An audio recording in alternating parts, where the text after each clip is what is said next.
Presyo asing supply kan pulutan na bagas sa papaabuto na undas, mantinido. Malagkit na kakanin, tano daw taiyuan kadaklan na niluluto, tuyong pista kan mga kalag.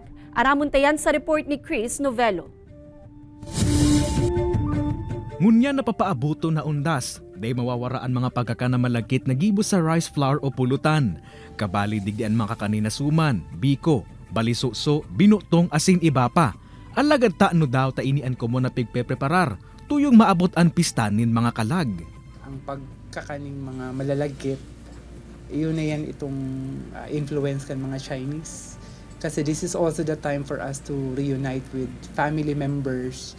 May mga lumang pagtubod man subuot na naipasa sa mga Pilipino na pag-undas, nagbibisita ang mga kalag asin ang nahanap kaini mga pagkakan, iyo ang mga mahahamis. Kaya naman pirang aldaw antes ang nasambitan ng aldaw. May pira na subot na nagpapa-pre-order ng bestseller na biko sa paratiendang si Julita. Pag malapit ng nagpapa-order, meron na, katad yan sa sa engineer. Dalawa pa lang. Nakapag-canvas naman subot si Julita kan mga gagamito na ingredients sa iyang biko, siring kan pulutan, naman tinidungo niya ng presyo sa merkado publiko kan siyudad ni Naga. Sa ngunyan kaya, nagkakawat sa 65 pesos per kilo ang presyo kan pulutan na lokal, mantang 70 pesos per kilo man ang imported. Bastante man subot ang supply kaini sa ngunyan, asin man tinido pa ang presyo. Dinhuli kaini, pigihiling man kan mga partienda na taiman mahiro ang presyo kaini sa ibong kan halangkaw na di man gunya na undas.